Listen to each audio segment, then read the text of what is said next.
Muy bien, mis hermanos, bendiciones nuevamente. Vamos a iniciar con la exposición de la palabra del Señor y hoy, por la gracia de Dios, volvemos a estudiar la epístola a los romanos. Así que vamos a posicionarnos en Romanos capítulo 10 y estaremos hoy considerando el versículo 14 hasta el versículo 21, que es el final del capítulo. Romanos capítulo 10, versículo 14 en adelante. ¿Estamos allí, mis hermanos? Amén. El título que tiene esta enseñanza es el siguiente: Israel, su incredulidad y su merecido rechazo. Con el título en mente, leamos el texto de estudio, versículo 14 en adelante. ¿Cómo pues invocarán a aquel en el cual no han creído? ¿Y cómo creerán en aquel de quien no han oído? ¿Y cómo oirán sin haber quien les predique?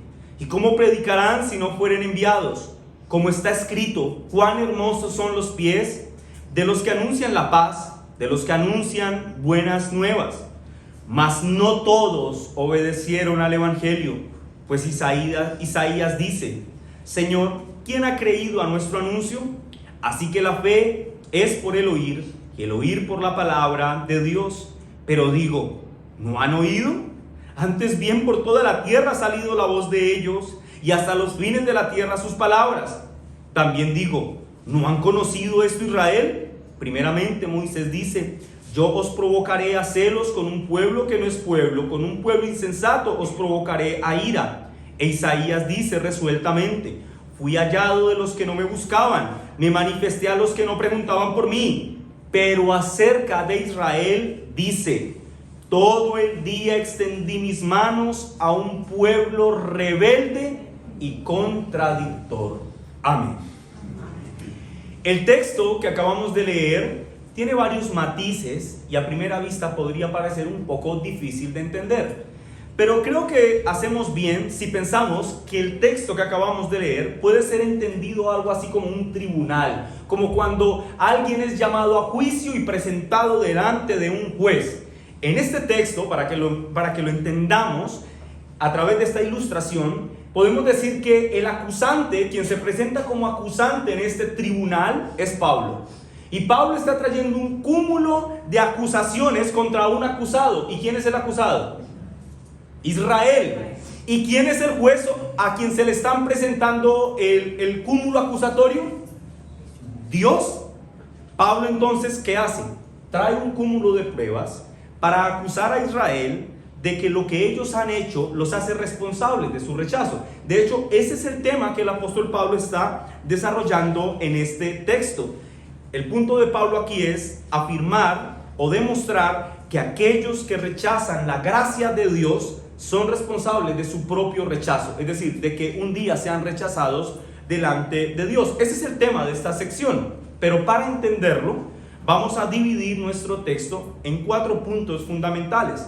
En primer lugar, veremos cómo en los versículos 14 y 15 el apóstol Pablo va a exponer la base de los cargos que él presenta contra Israel, es decir, cuál es el fundamento que lo lleva a traer a juicio a Israel. En segundo lugar, veremos la condición de Israel, es decir, el por qué Israel debía ser llevado a juicio. Y veremos que allí, esto lo vemos en el versículo 16, vemos que la razón por la que Israel es llevado a juicio es porque Israel es un pueblo incrédulo. Por causa de su incredulidad fueron llevados a juicio. En tercer lugar, veremos ya la formulación de los cargos. El apóstol Pablo acusará puntualmente de 2 cosas a los israelitas. Y eso lo vemos en los versículos 17 al 20.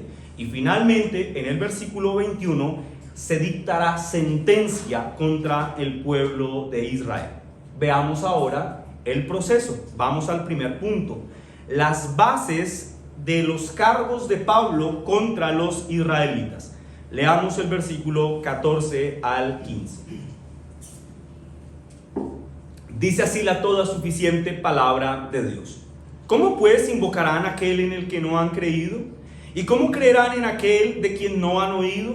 ¿Y cómo oirán si no hay quien les predique? ¿Y cómo predicarán si no fueren enviados? Como está escrito, cuán hermosos son los pies de los que anuncian la paz y de los que anuncian buenas nuevas.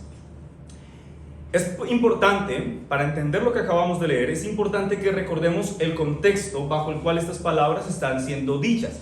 A lo largo de todo el capítulo 10, el apóstol Pablo ha venido afirmando que aquellos que invoquen genuinamente el nombre del Señor serán salvos. ¿Y quiénes le invocarán genuinamente? Bueno, él lo ha explicado en los primeros 13 versículos, que solo podrán invocar para salvación a Cristo aquellos que han puesto su confianza en Él. De hecho, en el versículo 13 literalmente dice que los que invoquen el nombre del Señor serán salvos, y esta invocación hace referencia a esa esa invocación del nombre del Señor hace referencia a esa genuina extensión que Dios hace en gracia a todos los hombres a través de la predicación del Evangelio. Este es el llamado universal del Evangelio. Vengan en arrepentimiento y fe y serán perdonados, tendrán vida en Cristo. Eso aplica para todos los hombres, es un anuncio para todos los individuos. Ahora, eso no quiere decir que todos vayan a creer, porque como dice el versículo 16, los israelitas no creyeron al mensaje del Evangelio. Ahora, pero lo que quiero resaltar aquí es esto. A lo largo del capítulo 10, él ha venido resaltando el tema de invoquen a Cristo y serán salvos. Ahora, noten cómo el asunto de invocar a Cristo sigue presente en el versículo 14, pues inicia con una pregunta que relaciona al tema. Versículo 14. ¿Cómo pues invocarán aquel en el que no han creído? Noten esto. Si invocan al Señor, en el versículo 13, dice, si lo invocan, serán salvos. Pero luego, el apóstol Pablo, para que no quede dudas de que no es una simple abracadabra de decir, invoco al nombre de Cristo y soy salvo, para que no quede duda, hace la siguiente pregunta. ¿Y cómo lo invocarán si no han creído en Él? El tema continúa, pero ahora ha agregado un elemento adicional, y es el elemento de la fe. Noten esto. Entonces, ¿cómo vincula él el tema? A través de una pregunta. Y la pregunta es, ¿cómo lo invocarán si no han creído?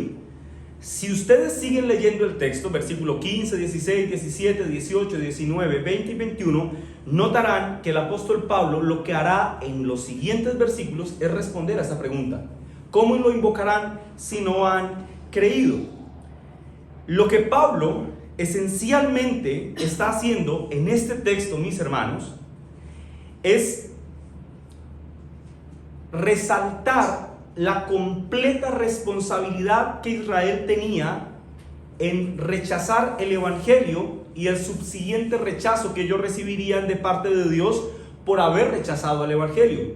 Por eso dice, ¿cómo lo invocarán si es que ustedes no han creído? Ellos rechazaron la gracia del Evangelio, así que lo que les viene, el rechazo que Dios hace hacia ellos, que lo veremos más adelante en el contraste que hace entre el pueblo que no era pueblo y el pueblo.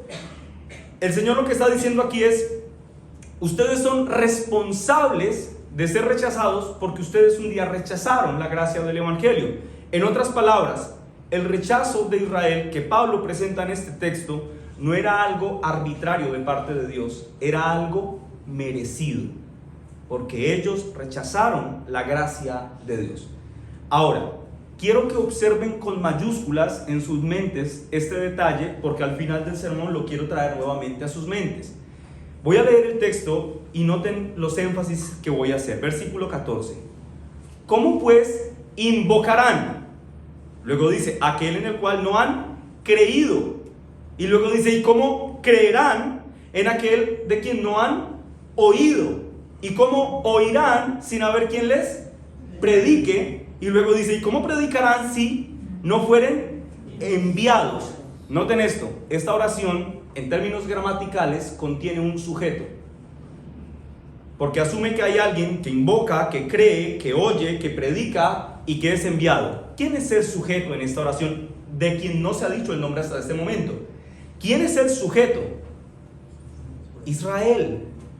Porque más adelante, al final de la sección, dirá, más de Israel os digo. Es decir, todo el tiempo estuve hablando de Israel, pero tengan esto acá. De momento no se nos ha dicho quién es el sujeto, pero por el final del texto nosotros sabemos que Israel es ese sujeto de quien se está hablando desde el principio de la sección. ¿Por qué es importante esto ahora entenderlo?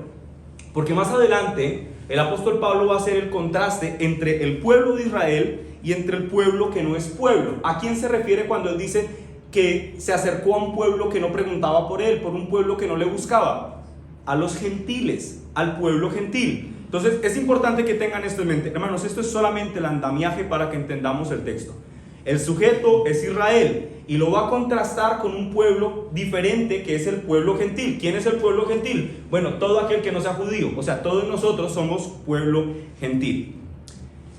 Ahora, ustedes notaron que el texto arranca diciendo: ¿cómo pues invocarán si no han creído? ¿Y cómo creerán si no han oído? ¿Y cómo? Ven que todo va como muy ligado, como muy conectado, pero tiene una diferencia a como nosotros solemos explicar las cosas. Si nosotros nos damos cuenta, vemos que el orden de los factores está invertido. Arranca diciendo: ¿cómo invocarán si no han creído? Pero por lo general se tiene que creer para invocar. Esto es bien interesante porque el apóstol Pablo está mostrando una cadena de eventos, pero lo está haciendo de forma inversa. Por lo general, cuando uno escribe algo, presenta la causa y después el efecto.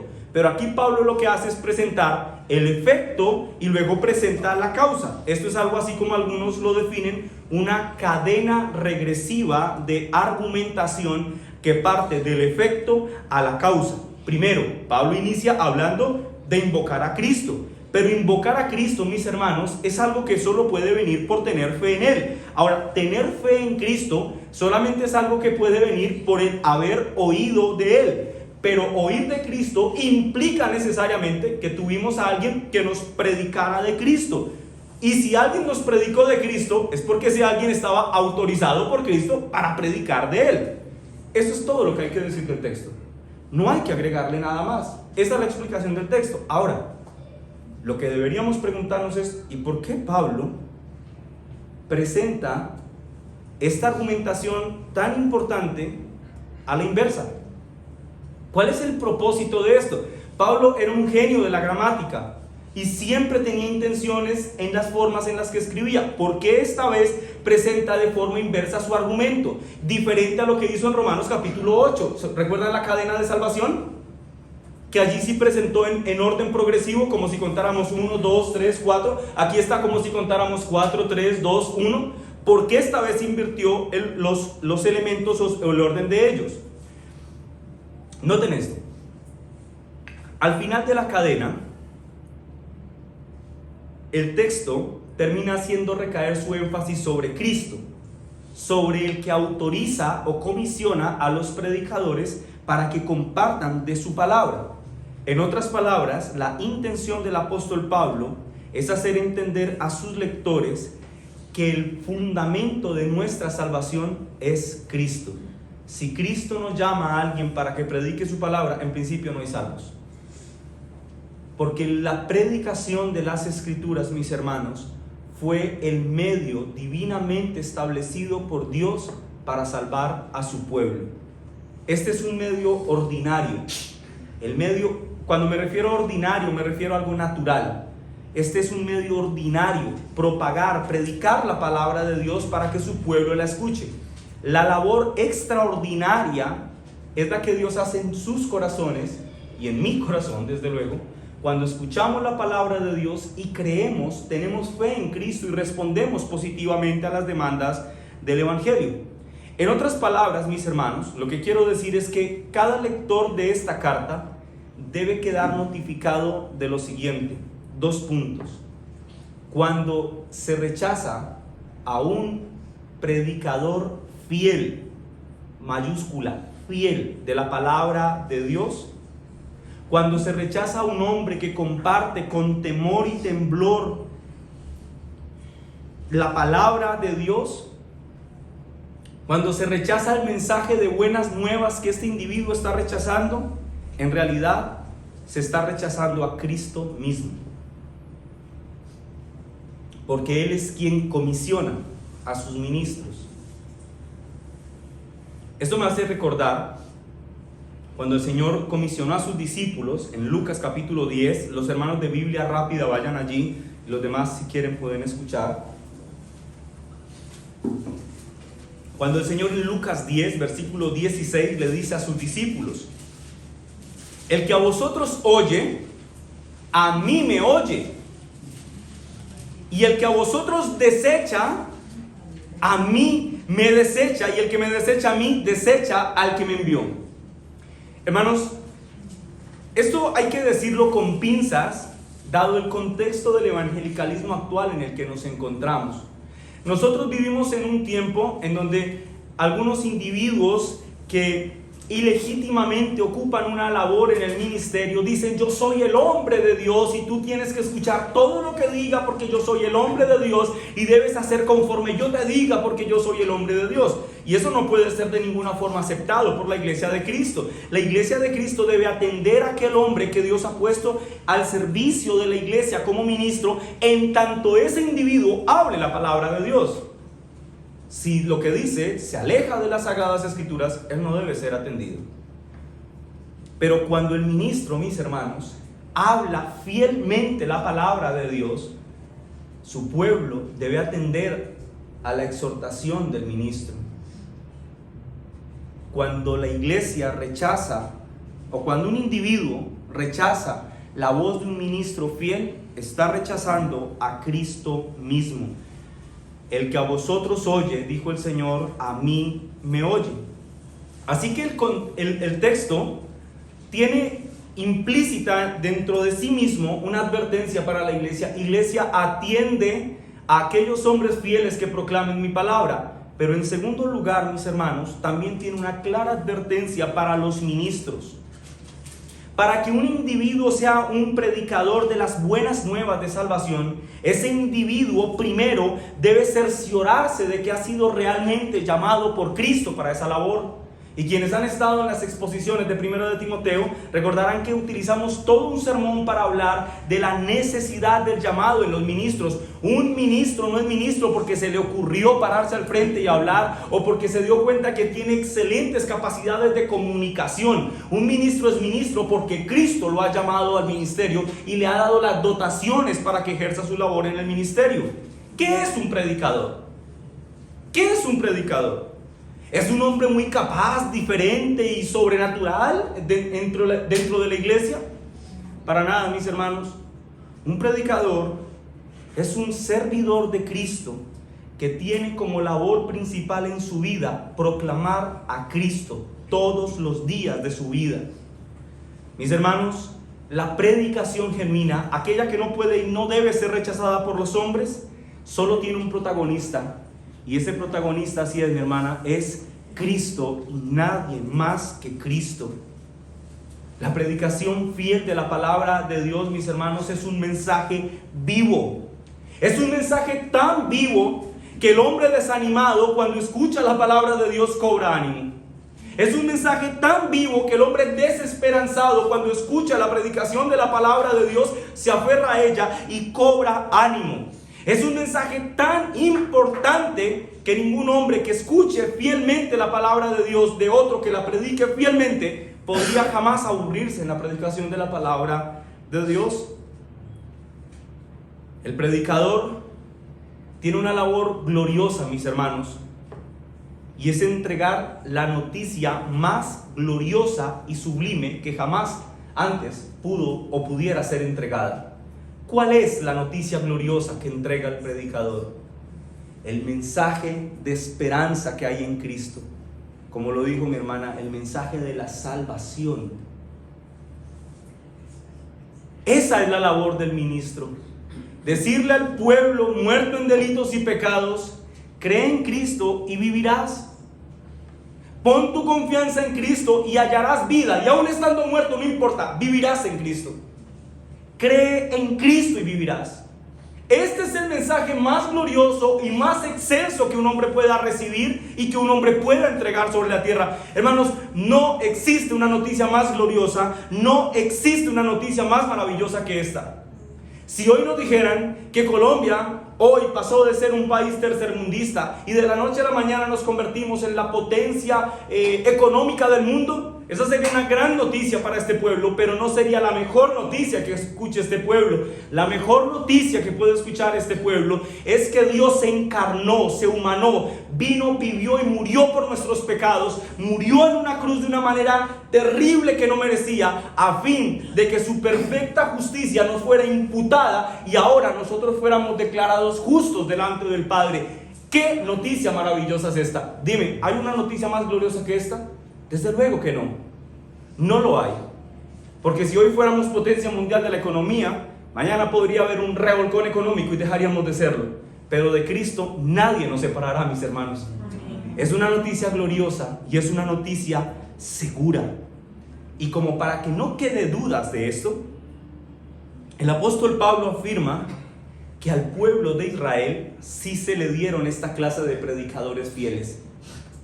El versículo 15 en su parte B dice: como está escrito, cuán hermosos son los pies de los que anuncian la paz, de los que anuncian buenas nuevas. Y aquí está citando a Isaías 52, versículo 7.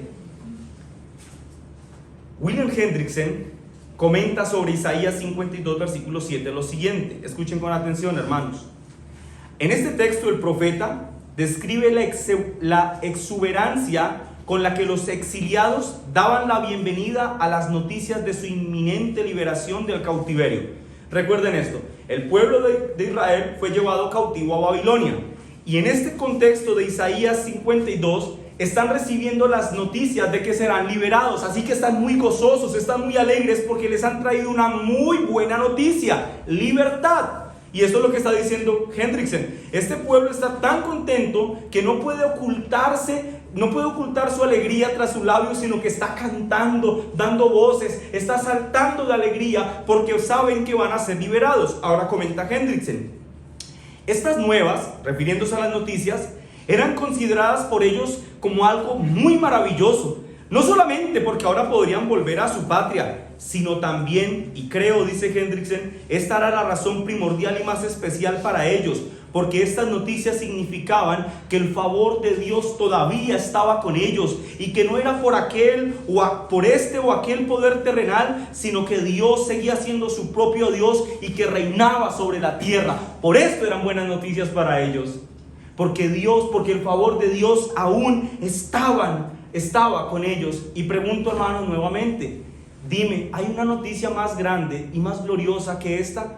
¿Que el favor de Dios está con aquellos que han puesto su confianza en Jesucristo? No la hay. Esta es la noticia más excelsa.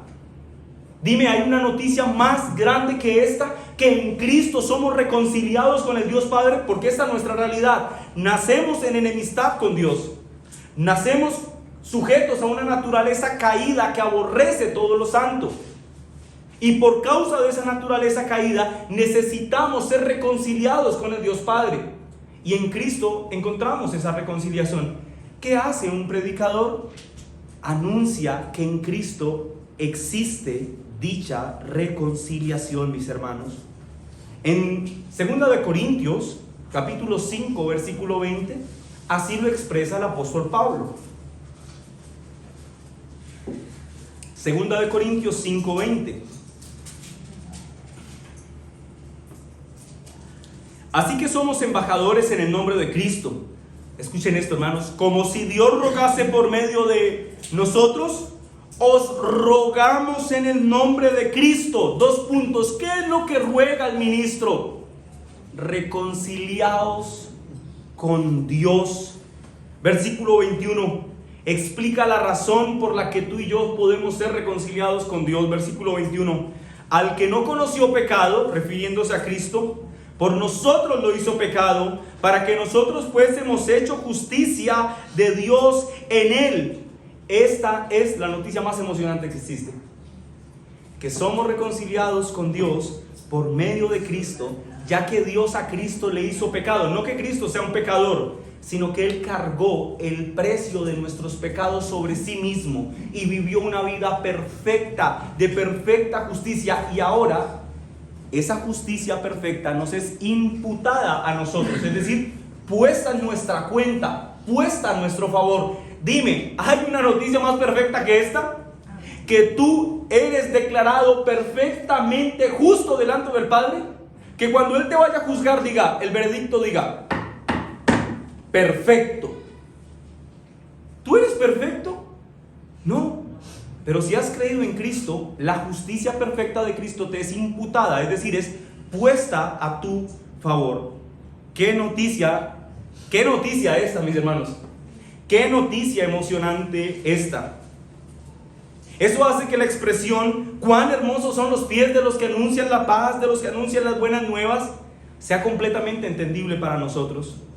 No importa si los pies de ese hombre están cansados, están fatigados, o quizá, como debió haber sido en el contexto de aquel momento en el que se escribió, estarían llenos de polvo de caminar de una ciudad a otra. No importa si están llenos de barro o de cansancio. Los pies de los ministros fieles al Señor, mis hermanos, son hermosos porque son pies que traen las maravillosas nuevas de salvación que hay en Cristo. Así que aquí tenemos la base de la acusación de Pablo contra Israel, que Dios sí les mandó a ellos hombres fieles que predicaran fielmente de su bondad, pero ellos no creyeron y por tanto no invocaron al Señor para salvación. Y eso nos lleva a nuestro segundo punto del sermón: la condición de Israel, esa que hizo que ellos fueran llevados a juicio. ¿Cuál es su condición? Incredulidad. Versículo 16. Mas no todos obedecieron al Evangelio. Aquella preciosa noticia que fue anunciada por hombres fieles, aquella noticia que no tenía igual, aquella noticia de reconciliación entre hombres pecadores y un Dios santo, aquella noticia que decía que la perfecta justicia de Cristo ahora era puesta a nuestro favor, fue rechazada por el pueblo de Israel. Versículo 16: no todos obedecieron al Evangelio, pues Isaías dice: ¿quién ha creído a nuestro anuncio? Cuando un mensaje tan extraordinario como este es anunciado, lo que se espera es que aquellos que escuchan este mensaje lo reciban con gozo y con muchísima gratitud en su corazón. Pero en este texto, mis hermanos, se revela la triste realidad de un pueblo incrédulo con la expresión: mas no todos obedecieron al Evangelio. Contrario al gozo y a la gratitud que uno puede esperar que el pueblo tenga al escuchar tan buenas noticias, el pueblo lo que hizo fue responder a esta generosa oferta de gracia con incredulidad. Algo así como cuando uno le extiende a su pequeño niño un bocadito de comida y él golpea la mano de uno. Uno se siente terrible, porque uno dice: ve, ¿por qué me trata así? Si yo quise ser amoroso con él. Ahora, Dios es santo y extendió su gracia hacia su pueblo a precio de la vida de su propio Hijo. Y el pueblo levantó su mano y golpeó la mano del Dios Padre. En este texto, en el versículo 16 que acabamos de leer, nuevamente, mis hermanos, el apóstol Pablo está citando el Antiguo Testamento. Una vez más lo está haciendo. De hecho, lo hace en todos los textos que siguen. Pero aquí en particular está citando a Isaías 53, versículo 1. Y lo está haciendo, mis hermanos, con el propósito de demostrar que la incredulidad de Israel no era un problema nuevo. Es decir, no era una novedad la incredulidad en Israel. Esto ya venía de tiempo atrás. Piensen en esto, o más bien tengamos esto en mente. A lo largo de todo este capítulo, el apóstol Pablo ha dicho que la manera en la que Dios salva a su pueblo es a través de la predicación de su palabra. Y que si hay hombres fieles que prediquen el Evangelio, debe también haber un pueblo que escuche el Evangelio para que así puedan invocarlo y para que así entonces puedan ser salvos. No obstante, lo que Pablo dice es que esas condiciones se dieron, pero ahora el pueblo que ha escuchado esta predicación fiel ha escogido despreciar y rechazar la gracia de Dios. Es probable que el pueblo se haya preguntado lo siguiente: ¿realmente Dios escogió la predicación como un medio para salvarnos? ¿Es esta la manera en la que Dios quiere salvarnos? ¿O por qué más bien no mejor intentamos salvarnos por nuestros esfuerzos? Pastor, ¿y de dónde sacas que ellos pudieron pensar esas cosas? Bueno, por su historia. Porque ustedes se dan cuenta, y el pueblo de Israel hizo un gran esfuerzo por tratar de salvarse a través de sus propias obras. Así que ellos debieron haber dicho, no, mira, la predicación no creo que sea suficiente. Más bien, si yo hago esto y hago aquello y cumplo la ley aquí y la cumplo allá, entonces seguro yo seré salvo. El punto aquí, mis hermanos, es que este pueblo incrédulo, al rechazar la palabra fiel de Dios, rechazó la única vía de escape que tenía para su condenación. Estaban destinados a la condenación, pero al rechazar la palabra de Dios, rechazaron la única puerta que se abría para librarlos del infierno. El Evangelio, mis hermanos, tal y como es presentado en la Escritura, no tiene ningún problema. Es decir, no es que el Evangelio fuera defectuoso y no los salvara. Pues la misma palabra de Dios dice que el Evangelio es poder de Dios para salvación en todo aquel que cree, primeramente al judío, pero también al griego. Eso es lo que dice el apóstol Pablo en esta misma epístola. Así que el problema no radicaba en una debilidad que existiera en el Evangelio. El problema radicaba en el corazón incrédulo de los hombres, que al haber oído la verdad, decidieron endurecer su corazón a esa verdad. Hermanos, el Evangelio es dado no solamente para que lo escuchemos y lo conozcamos, o incluso no solo para que lo creamos, sino también para que lo obedezcamos. El Evangelio no es un sistema de nociones. El Evangelio es la regla de conducta divina dada por Dios para salvar a los pecadores arrepentidos. Pero ¿qué hizo el pueblo incrédulo frente a esta regla de verdad? Cerró sus oídos y no invocó a aquel que podía salvarles. Lamentablemente, lo mismo ocurre en nuestros días. Muchos que al escuchar de la verdad del Señor dicen, seguro que hay otras formas para ser salvo. No hay otra forma. ¿Y de dónde sacas esto? Pues de la palabra de Dios. El Señor estableció que el medio que utilizaría para salvar a hombres y mujeres arrepentidos sería a través de la predicación del Evangelio. No hay otra forma. Y eso nos lleva a nuestro tercer punto: la formulación de cargos. Finalmente, el apóstol Pablo, después de presentar la base de su acusación y después de presentar la condición que llevó a Israel a este juicio, en tercer lugar va a formular los cargos contra Israel. Versículos 17 al 20. Así que la fe es por el oír, y el oír por la palabra de Dios. Esto es como un resumen de lo que ha dicho anteriormente. Ahora noten versículo 18 en adelante. Pero digo, ¿no han oído? Antes bien por toda la tierra ha salido la voz de ellos, y hasta los fines de la tierra sus palabras. Versículo 19. Esta es la segunda acusación o el segundo cargo. También digo, ¿no han conocido esto Israel? Primeramente Moisés dice, permítame que se me corrió, se me movió. Voy a leer nuevamente el texto, mis hermanos. ¿No han oído? Antes bien por toda la tierra ha salido la voz de ellos, y hasta los fines de la tierra sus palabras. También digo, ¿no ha conocido esto Israel? Primeramente Moisés dice, yo os provocaré a celos con un pueblo que no es pueblo, con un pueblo insensato os provocaré a ira. E Isaías dice resueltamente, fui hallado de los que no me buscaban, me manifestaré a los que no preguntaban por mí. Pablo entonces, en la formulación de cargos, lo divide en dos partes. La primera acusación que hace la encontramos en el versículo 18. ¿Qué es lo que les dice? Ustedes sí oyeron del Evangelio. O sea, sí lo oyeron. Versículo 18. Pero digo, ¿no han oído? Antes bien por toda la tierra ha salido la voz de ellos, y hasta los fines de la tierra sus palabras. Ahora escuchen cómo este mismo texto es expuesto en una versión diferente, Nueva Versión Internacional. Miren esto, muy entendible. Pero pregunto, ¿acaso no oyeron? ¡Claro que sí! Pues por toda la tierra se difundió su voz, sus palabras llegaron hasta los confines del mundo. En otras palabras, el apóstol Pablo está diciendo: Israel, mira, no puedes alegar inocencia en este juicio.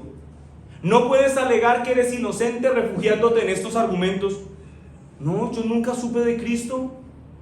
O no puedes decir: pues yo no puedo ser responsable de algo, de lo que nunca se me advirtió. A mí nunca nadie me advirtió. A mí nunca nadie me dijo. A mí nunca nadie me puso, nunca me abrió los ojos a esta realidad. Ellos no pueden hacerlo, es lo que el apóstol Pablo está diciendo en este texto. Ellos no pueden hacerlo porque ellos sí oyeron la verdad, pero a pesar de oírla, decidieron cerrar sus oídos y su corazón a la palabra de Dios. Pregunto, dice el apóstol Pablo, ¿acaso no oyeron? Claro que sí, responde. Tan evidente, mis hermanos, es que el pueblo de Israel sí había escuchado la palabra de Dios, que aún hasta nuestros días hace eco en voz de los historiadores de aquel momento el hecho de que el evangelio era predicado por todas partes. Escuchen lo que dijo Justino Martín, quien escribió a mediados del siglo II en relación a la iglesia. Dice lo siguiente: no hay pueblo griego o bárbaro o de ninguna otra raza por cualquier nombre o costumbre que se le distinga, sin importar cuán ignorantes sean sus gentes de las artes o de la agricultura, ya sea que moren en tiendas o que anden en carros cubiertos, entre los cuales no se ofrezcan oraciones y acciones de gracias en el nombre del Jesús crucificado al Padre y del Creador de todas las cosas. Eso escribe Justino Martín. El nombre de Dios, el evangelio era predicado por todas partes. Él dice, no hay ningún pueblo que esté libre de esto. Y medio siglo más tarde, Tertuliano escribiría: existimos nada más que desde ayer, refiriéndose a la iglesia y al poco tiempo de existencia. Y dice, y sin embargo, ya llenamos vuestras ciudades, vuestras islas, vuestros campos y vuestros palacios, senado y su foro. Lo único que les hemos dejado es vuestros templos paganos. El evangelio sí estaba siendo anunciado. Así que Israel no podía decir, nunca me dijeron. Si el evangelio estaba llegando con tanta rapidez, era porque estaba siendo anunciado fielmente. Así que Israel sí es culpable de escuchar la palabra de Dios y de determinarse con firmeza y con puño extendido hacia el cielo a rechazar la gracia que les fue ofrecida a través del evangelio. Hermanos de IBR Monte Calvario, el evangelio debe ser escuchado. El evangelio debe ser ofrecido, obedecido. Y como prueba de que tú has creído en él, debes entregar tu vida en devoción a Cristo. Ustedes han escuchado del evangelio. Muchos de ustedes se han sentado quizá decenas de veces a escuchar la palabra de Dios. Ninguno de los que está hoy en este lugar podría salir por esta puerta y decir, yo nunca he escuchado el evangelio, porque hoy está siendo predicado. Todos los presentes hemos sido expuestos a la bendita palabra de Dios. Así que si Israel no era menos culpable por decir, yo no escuché, nosotros tampoco lo seremos. Pero el apóstol Pablo va un poco más allá. No solamente les acusa de que ustedes sí escucharon, pero se rehusaron a creer lo que escucharon. Va un poco más allá. El apóstol Pablo, en su segundo cargo contra Israel, les dice, ustedes, además de que escucharon, en segundo lugar les dice, ustedes entendieron lo que se les dijo. Y eso es un poco más grave. Ustedes entendieron, pero prefirieron no creer. Versículo 19 al 20. También digo, ¿no ha conocido esto Israel? Primeramente Moisés dice, yo os provocaré a celos con un pueblo que no es pueblo, con un pueblo insensato os provocaré a ira. E Isaías dice resueltamente, fui hallado de los que no me buscaban y me manifestaré a los que no preguntaban por mí. Ahora leeré el mismo texto en Nueva Versión Internacional. Versículo 19. Pero insisto, ¿acaso ¿no entendió estas cosas Israel? Es decir, el Evangelio no lo entendió. Luego dice, en primer lugar, Moisés dice, yo haré que ustedes sientan envidia de los que no son nación. Voy a irritarlos con una nación insensata. Luego Isaías se atreve a decir, dejé que me hallaran los que no me buscaban. Me di a conocer a los que no preguntaban por mí. El apóstol Pablo con este texto, mis hermanos, le cierra la puerta de escape a todo aquel que pueda astutamente generar un argumento contra Dios y decir, bueno, pero en todo caso yo puedo ser inocente porque escuché sí, pero yo la verdad no entendí. O sea, mira, yo sí, a mí sí me dijeron, pero cuando me dijeron, yo no entendí nada. A mí me mandaron a la tienda por una pechuga fresca y traje una lechuga crespa. Entonces yo no entendí, yo escuché que me dijeron algo, pero yo no entendí. No pueden decir esto, porque el apóstol Pablo dice, ustedes oyeron, pero además entendieron, y como entendieron, son completamente responsables delante de Dios de haberle rechazado. ¿No entendieron? Pregunta el apóstol Pablo, y responde a la pregunta citando nuevamente el Antiguo Testamento, y en este caso cita Deuteronomio 32:21, la parte B, que dice, yo también los moveré a celos con un pueblo que no es pueblo, los provocaré a ira con una nación insensata. Escuchen esto, el punto de Pablo es el siguiente. El problema de Israel, mis hermanos, no era un problema de ignorancia. Ese es el punto de Pablo. Israel no será juzgado por su ignorancia, sino por la mala disposición de corazón que tenían en relación a la palabra de Dios. Nunca tuvieron fe a la palabra de Dios, y esto será lo que condenará. No es un tema de ignorancia, no es que no entendían, no, sí entendieron, pero decidieron no creer. Y repito, hermanos, esa lamentablemente es la situación de muchos hoy, que entienden, oyen y entienden, pero deciden decir, no, yo creo en Dios, pero a mi manera. No, seguro que yo encontraré una forma de que todo sea mejor. No vas a hallar una forma de que todo sea mejor. Si tú no crees en Cristo, esto no va a terminar bien para ti, te lo garantizo. Eso es lo que las Escrituras dicen. Pero si crees en Cristo, esto no es un llamado al terror, a que tengas que creer por terror. Es una expresión de la realidad que las Escrituras revelan. Es que si tú no crees en Cristo, las cosas no van a terminar bien para ti. Pero si tú pones tu confianza en Cristo, un día te sentarás a la mesa con el Rey, por siempre y para siempre en la eternidad. Le verás cara a cara y nunca serás arrebatado de su mano. Así que el punto es, Israel no tenía un problema de ignorancia, sino de incredulidad. Es como si el Señor les dijera a ellos, por cuanto ustedes han rechazado los privilegios con los que generosamente me he acercado a ustedes, entonces esos privilegios que ustedes rechazan ahora vendrán a beneficiar a un pueblo que no era mi pueblo. Yo me manifestaré a ellos, a esos que no preguntaron por mí. A esos les entregaré esta disposición de gracia. Y aquí, para la gloria de Dios, se está refiriendo a nosotros, a los gentiles. Nosotros no éramos pueblo de Israel, pero el Señor dice, me manifestaré a ese pueblo que no era mi pueblo. Recuerden, hermanos, que los judíos tenían privilegios que ningún otro pueblo sobre la tierra tuvo. ¿Recuerdan ustedes esa exposición de Romanos capítulo 9, versículo 4? ¿Cuáles eran los privilegios de Israel? Dice el versículo 4 de Romanos 9, que son israelitas, de los cuales son la adopción, la gloria, el pacto, la promulgación de la ley, el culto, las promesas, de quienes son los patriarcas, de los cuales según la carne vino el Cristo, el cual es Dios sobre todas las cosas, bendito por los siglos de los siglos, amén. Esos eran los privilegios de Israel. ¿Y ellos qué hicieron con esos privilegios? Golpearon la mano de Dios y desestimaron la importancia y el valor de ellos.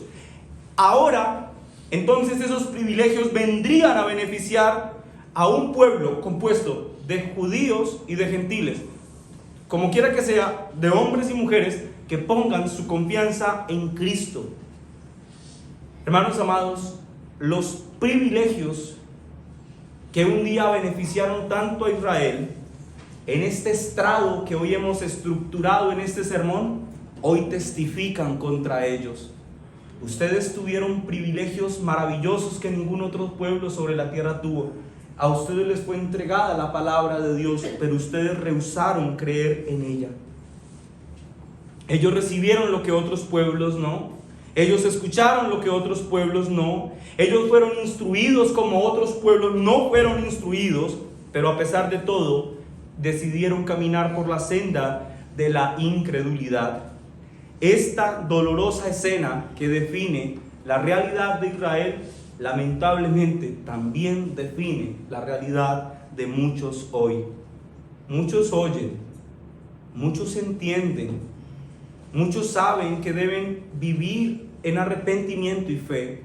Muchos saben que deben acercarse al Señor y abrazarlo como su única esperanza de salvación, pero aún así prefieren caminar con firmeza hacia su propia perdición. Esta dolorosa escena me recuerda lo que el Señor en una oportunidad dijo en Lucas capítulo 20, versículo 13 al 16. Lucas 20 está narrando la parábola de aquellos labradores malvados de una viña. ¿Lo recuerdan? El Señor se fue, les dejó la viña, y cuando el tiempo pasó, envió a sus trabajadores para que miraran cómo iban las cosas. ¿Y qué hicieron estos hombres? Los golpearon, los maltrataron y los dejaron malheridos. Y dijeron: no, esto ya es de nosotros. Ya se fue, ya esto es de nosotros, ya perdió. Y en el versículo 20, en el versículo 13, Lucas 20, 13, el Señor toma entonces otra iniciativa. Ya le mandó a sus trabajadores, ya le mandó a sus cercanos, a sus obreros, a sus servidores. Ahora entonces el versículo 13 dice: entonces el Señor de la viña dijo: ¿qué haré? Enviaré a mi hijo amado. Quizás cuando le vean a él, le tendrán respeto. Mas los labradores al verle discutían entre sí diciendo, 2 puntos: este es el heredero. Noten esto, ellos entendieron quién era el que estaba viniendo. ¿Ven cómo no es un problema de ignorancia? Ellos sí entendieron que el que venía, enviado del Señor de la viña, era su hijo amado, era el heredero. ¿Y qué dicen? ¿Vamos a respetarle? ¿Vamos a honrarle porque es el hijo del Señor de la viña? Dice que dijeron: venid, matémosle para que la heredad sea nuestra. Y le echaron fuera de la viña y le mataron. ¿Qué pues hará el Señor de la viña? Si han matado a su propio hijo, ¿qué hará ahora el Señor de la viña? Versículo 16. Vendrá y destruirá a estos labradores y dará la viña a otros. ¿Lo ven, mis hermanos? Quienes rechazan la gracia de Dios son responsables de su propio rechazo. Versículo 16. Vendrá el Señor y destruirá a estos labradores y dará la viña a otros. Cuando ellos oyeron decir esto, dijeron: Dios nos libre. Iglesia amada, Dios nos libre de ser hallados entre aquellos que, escuchando y entendiendo, decidieron manotear la mano de Dios y decir: no queremos tu gracia. Dios nos libre, mis hermanos, de ser hallados entre aquellos labradores malvados que, viendo al Hijo, hemos planeado cómo matarle. Un día el Señor de la viña regresará, y un día tú y tú y tú y yo, mi hermano, todos nosotros tendremos que dar cuentas delante del Señor de la viña. Y ese día no podremos alegar: Señor, es que no oímos, porque sí hemos oído. Y ese día no podemos alegar: Señor, no hemos entendido, porque sí hemos entendido. Más claro no puede ser. Así que debemos decir, como termina el texto en el versículo 16 de Lucas 20: Dios nos libre de hallarnos tratando de justificarnos delante de Dios. Y en último lugar, esto nos lleva a nuestro cuarto punto: la sentencia. versículo 21. Pero acerca de Israel dice: ya ha dicho que había un pueblo que no era su pueblo, es decir, el pueblo gentil, y que ese pueblo sí creyó, es decir, ese pueblo sí tuvo fe. Pero luego dice, pero acerca de Israel dice: todo el día extendí mis manos a un pueblo rebelde y contradictor. Y nuevamente el apóstol Pablo está citando el Antiguo Testamento. En este caso cita a Isaías 65, versículo 2, que dice así. Los que sean de Biblia rápida, vayan a Isaías 65, hermanos, versículo 2, porque vamos a leer más textos. ¿Estamos allí? Isaías 65, versículo 2. Amén. Versículo 2. Extendí mis manos todo el día a pueblo rebelde, el cual anda por camino no bueno, en pos de sus pensamientos. ¿Ven que está la cita que está haciendo Pablo acá en el Nuevo Testamento? Pero ahora, noten lo que sigue diciendo hasta el versículo 7, versículo 3. Pueblo, escuchen esta expresión tan fuerte, Dios está hablando, dice: pueblo que en mi rostro me provoca de continuo a ira. Es decir, no les importa pecar delante de Dios. Se han vuelto unos sinvergüenzas en relación a su pecado. No les importa afrentar a Dios con su pecado. Pueblo que en mi rostro me provoca de continuo a ira. ¿Y qué es lo que hace para provocar a ira a Dios? Dice: sacrificando en huertos, quemando incienso sobre ladrillos, que se quejan, que se quedan en los sepulcros y en los lugares escondidos pasan la noche, que comen carne de cerdo y en sus ollas hay caldo de cosas inmundas, que dicen, miren lo que le dicen: estate en tu lugar, no te acerques a mí, porque yo soy más santo que tú. Estos son humo en mi furor, fuego que arde todo el día. He aquí que escrito está delante de mí, no callaré, sino que recompensaré y daré el pago en su seno. Por vuestras iniquidades, dice Jehová, y por las iniquidades de vuestros padres juntamente, los cuales quemaron incienso sobre los montes y sobre los collados me afrentaron. Por tanto yo les mediré su obra antigua en su seno. Este texto de Isaías, mis hermanos, nos muestra que Israel era un pueblo que continuamente hacía lo contrario a la voluntad del Señor. Nos muestra un pueblo desobediente que se complace en contradecir a aquel que le está extendiendo su mano con paciencia para darles perdón. Este texto indica, mis hermanos, claramente que Israel era plenamente responsable del juicio divino que se estaba pronunciando sobre ellos por causa de su rebeldía y de su incredulidad. Es como si el apóstol Pablo, al terminar este capítulo 10, tratara de decir lo siguiente: ustedes que han rechazado la mano extendida de Dios, finalmente recibirán aquello por lo que tanto se han esforzado, ser rechazados por Dios. Ustedes que han desestimado con tanta vehemencia la gracia de Dios, ok, eso recibirán, no tener la gracia de Dios en sus vidas. Y entonces Pablo da el veredicto. Y el veredicto es que Dios, al promulgar su juicio sobre Israel, no está actuando arbitrariamente contra ellos. No es una injusticia, no es una tosquedad. Este juicio, mis hermanos, que viene sobre Israel, es un juicio merecido por causa de su incredulidad. Es decir, nadie se va a ir para el infierno diciendo: oh no, pero Dios tan injusto, que no quiso extenderme su gracia. No, si el Señor sí lo hizo, pero tú la rechazaste.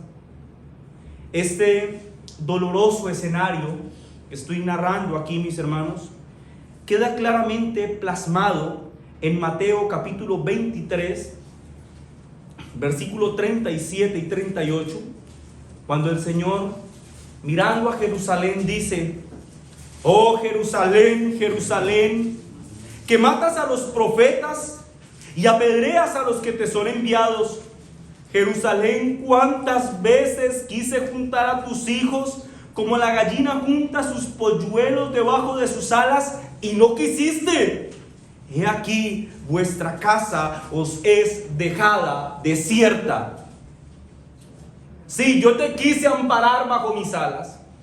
Sí, como una gallina que cuida de sus polluelos, yo quise cuidar de ti, pero tú rechazaste mi cuidado. Así que vuestra casa os es dejada desierta, inerte, sin esperanza, sin vida. Esa es la consecuencia de la incredulidad. Mis hermanos amados, la incredulidad supone una grandísima tragedia. Todos los días pasan tragedias en nuestro mundo. Ustedes abren las redes sociales o prenden los noticiarios y todo el tiempo hay tragedias en televisión, en la prensa. Pero esta es la tragedia más grande que hay sobre la tierra, la incredulidad, porque esa condena a los hombres eternamente. Las aplicaciones de este sermón son más que obvias para la iglesia, pero quiero que hagamos un salto al inicio del sermón para finalizar este sermón. Recuerdan que iniciando el sermón les dije que el apóstol Pablo no habla explícitamente de quién es el sujeto, pero denota la existencia de un sujeto. ¿Cómo oirán? ¿Cómo creerán? ¿Cómo predicarán? Ser enviados. Hay un sujeto, pero no habla explícitamente de él. Es solo hasta el final de esta sección que dice, más de Israel digo, y nos revela que el sujeto de quien ha venido hablando desde el versículo 14 es Israel. Y esto, mis hermanos, también tiene una intencionalidad. Recuerden, el apóstol Pablo es un erudito, no está escribiendo por escribir. Intencionalmente ha omitido la identidad del sujeto gramatical y lo ha revelado hasta el final del texto, mis hermanos, para que todo lector y todo oidor, como este es el caso de ustedes hoy, de esta porción de las Escrituras, se sepa responsable delante de Dios de lo que expone este texto. ¿Me entienden, mis hermanos? Esto no solamente aplica para Israel. Todos nosotros somos responsables delante de Dios de oír, de entender y de aceptar o rechazar la gracia de Dios. Todos nosotros.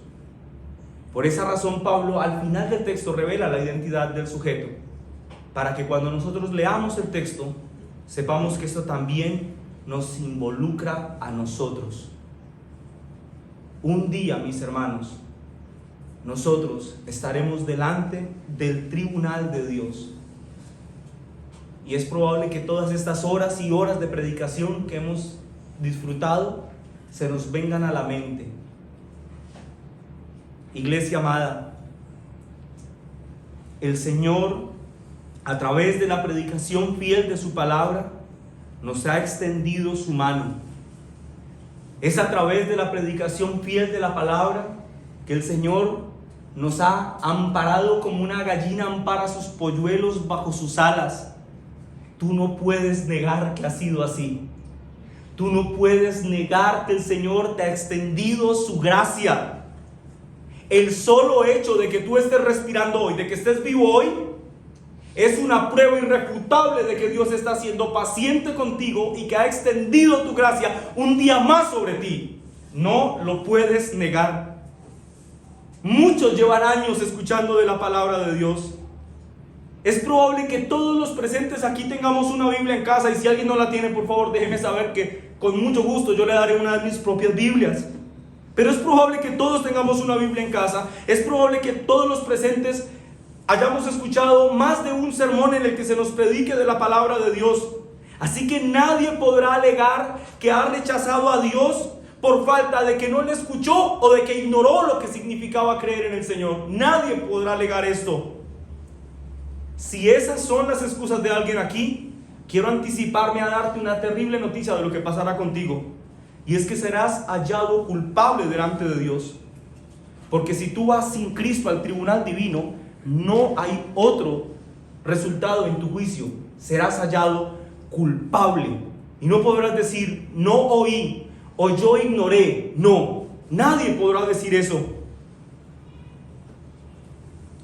Pero por la gracia del Señor, a mí se me ha concedido ser un comisionado de Cristo para predicar las buenas nuevas de salvación. Así que esa es la mala noticia. Si tú crees que puedes justificarte con un yo no he oído o yo no entendí, el veredicto seguro es culpable. Pero la buena noticia del Evangelio, la buena y maravillosa noticia, es que la mano de Dios aún sigue extendida para ti. ¿Cómo sabemos eso? Porque estás vivo y porque estás escuchando de la palabra del Señor. Quizás saliendo de este lugar, alguno podría perder la vida, pero si ha puesto su confianza en Cristo, él estará de fijo con Cristo en la eternidad y vivirá por siempre. Y cuando el resto de los que estemos aquí partamos, entonces nos lo encontraremos. Ve cómo fue lo del accidente, contame. Le diremos ese día. Hace 8 días, mientras manejaba para Cali, se nos explotó una llanta del carro por la recta. Y por la gracia de Dios no nos pasó nada. Tuvimos hasta tiempo de parar y decir: ve, no nos matamos. ¿Y ahora qué hacemos? ¿Cómo nos devolvemos? Porque ya no podíamos seguir. Ese día pudimos haber muerto. Ayer, mañana, cualquier día, no lo sabemos. Pero si a ese juicio, mis hermanos, llegamos refugiados en Cristo, el veredicto que escucharemos será inocente.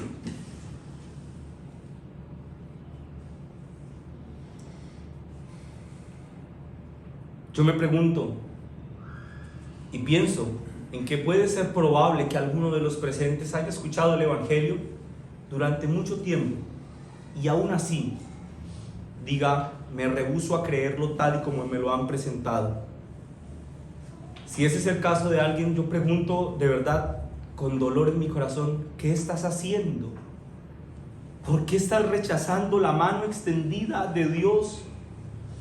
¿Por qué caminas con tanta firmeza hacia tu condenación? ¿Por qué cuando ves que el Hijo del Señor de la viña ha llegado, decides matarle en vez de respetarle? Si ese es tu caso, yo te animo a que hagas de este día el día en que por medio de Cristo te reconcilias con el Dios Padre, vienes, ves al Hijo, le amas, le reconoces y le adoras por la eternidad. Que el Señor tenga misericordia y nos conceda ver al Hijo y amarle. Amén. Vamos a orar, mis hermanos.